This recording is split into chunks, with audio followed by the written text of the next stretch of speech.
안녕하세요. 3대 학교 감염병 중 하나로 꼽히는 수두 강의를 맡은 한림대 강남성심병원 감염내과 이재갑 교수입니다. 2019년 교육부의 학교 감염병 감시 정보 통계를 보면 전국의 초중 고등학교에서 발생한 3대 감염병 중 수두는 1위, 인플루엔자에 이어 2위였습니다. 2019년 한 해 동안 전국에서 2만 명이 넘는 초중고생이 수두에 걸린 것으로 조사됐고요. 학교 급별 수두 환자 수를 보면 초등학생이 압도적으로 많지만 중학생도 한 해에 전국에서 1613명이 수두에 걸렸습니다.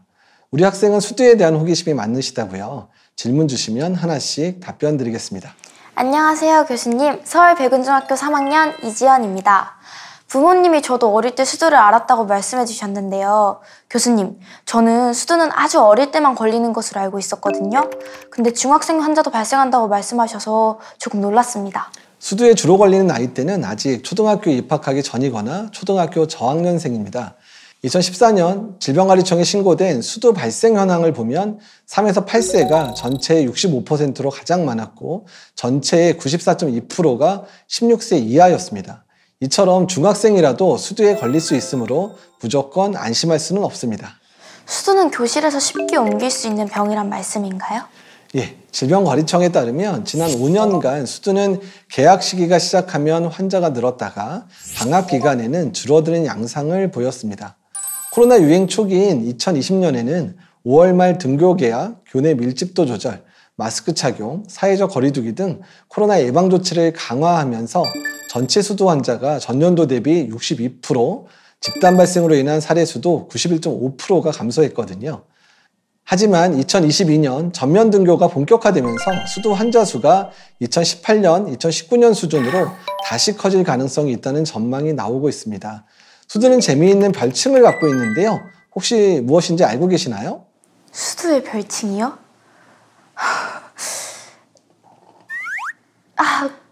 죄송해요. 그건 너무 어려운 것 같네요. 수두의 별칭은 작은 마마라고 불렀습니다. 소위 마마라고 하면 천연두, 두창을 얘기하는 질환이었는데요. 두창은 이미 이제 박멸이 되긴 했습니다. 작은 마마 수두는 여전히 우리 주변에서 흔히 접하는 질병이고요. 수두는 수두 대상포진 바이러스가 일으킵니다. 전파력이 매우 강한 급성 감염병이고요. 수두 바이러스는 1954년 수두와 대상포진 환자의 물집에서 처음으로 배양이 되었고요. 1917년대에 수두 백신이 개발됐습니다. 그럼 수두가 유행하는 계절이 따로 있나요? 수두는 1년 중 어느 때라도 유행할 수 있기는 하지만 4월에서 7월, 11월에서 2월에 환자 발생이 많습니다. 학교에서의 수두는 3에서 6월, 10월에서 12월 학기 중에 환자 발생이 증가하고요. 집단 발생 시 학교와 학원, 모임 등을 통해서 전파돼 유행기간이 장기화하고 규모가 커지기도 합니다. 수두 바이러스는 어떤 경로를 통해 제 몸에 옮길 수 있나요? 수두가 가장 흔히 옮기는 방법은 수두 환자의 기침 분비물이나 침을 통해 감염되는 것인데요. 수두의 물집은 초기에 생긴 것일수록 전파력이 매우 강합니다. 물집에 딱지가 생기면 전파되지 않고요. 전파 시기는 물집처럼 피부 발진이 나기 하루 이틀 전부터 시작이 되고요. 발진이 딱지로 변할 때까지 전파가 가능합니다. 보통 발진 발생 후 4, 5일까지라고 생각하면 될 것 같습니다. 수두 백신을 맞지 않았거나 과거에 수두를 앓은 적이 없는 학생이 수두 환자인 가족과 접촉했다면 수두의 감염률은 거의 90%에 육박합니다. 수두 바이러스는 인체에만 유일하게 침입해서 증식, 발육하기 때문에 동물이나 곤충을 매개로는 전파되지 않습니다. 수두가 환자의 기침 분비물이나 침방울 같은 것을 통해 옮겨진다면 이를 예방하기 위해선 철저한 손 씻기와 기침 예절이 중요하겠네요. 네, 철저한 손 씻기와 기침 예절 준수는 코로나19 예방에서 매우 중요한데요. 수두도 마찬가지입니다. 기침 예절은 기침이나 재채기를 할 때는 휴지로 입과 코를 가리는 거고요. 만일 휴지가 없다면 소매로 입과 코를 가립니다. 수두 환자가 손으로 입과 코를 가린다면 기침이나 재채기 할 때 나오는 침방울이 교실 문손잡이나 엘리베이터 버튼 같이 친구들이 함께 만지는 곳을 오염시키지 않을 수 있겠죠. 기침 예절을 잘 지키는 것이 매우 효과적인 수두 예방법이 될 수 있겠네요. 네, 그렇겠습니다. 대화하거나 기침, 가래, 재채기 할 때 코나 입 주변에 있던 침방울이 튀어 1, 2m 이내에 있는 친구의 눈, 코, 입 등으로 수두를 일으키는 바이러스가 옮겨질 수 있거든요. 그렇다면 수두의 주요 증상을 알려주세요. 수두의 잠복기는 평균 14일에서 16일 정도가 되고요. 발진이 질병의 첫 번째 증상으로 나타나는 경우들도 있습니다. 수두 발진은 전신적으로 이제 나타나게 되는데요. 보통 가려움증도 같이 나타나고요. 발진은 이제 머리에서 시작돼서 이제 몸통, 사지로 퍼져나가고 몸통 부위의 발진이 가장 많이 나타나긴 합니다. 물집은 딱지가 생기기 전에 터지거나 고름이 잡히기도 하고요. 수두에 걸리면 2, 3일 정도 권태감이나 가려움증, 고열이 나타나기도 하거든요. 수두가 다 치료되면 보통 평생 걸리지 않는 면역을 갖게 됩니다. 그럼 만약에 제가 수두에 걸렸다면 다른 친구들을 위해 학교에 가지 않는 것이 좋은 건가요? 예, 학생이 수두에 걸렸다면 학교나 사람이 많은 곳에 가지 않는 게 매우 중요합니다. 친구나 가족에게 전파할 위험 시기는 발진이 생기기 하루 이틀 전부터 발진이 나타나고서 5일 정도, 특히 딱지가 모든 물집에 잡힐 때까지 전파력이 있기 때문에 그때까지는 등교를 중지해야 합니다. 퀴즈 하나 한번 내볼까요? 네. 수두는 코로나19 백신처럼 수두 백신이 개발되어 있거든요. 아이 때 보통 접종을 하게 돼 있는데요. 아이 때 접종을 못했을 경우에는 어떻게 접종하는지 알고 계신가요? 글쎄, 접종 시기를 놓치면 큰일 나는 거 아닌가요? 그러면 혹시 또 다른 백신 준비되어 있는 건가요? 그렇지는 않고요.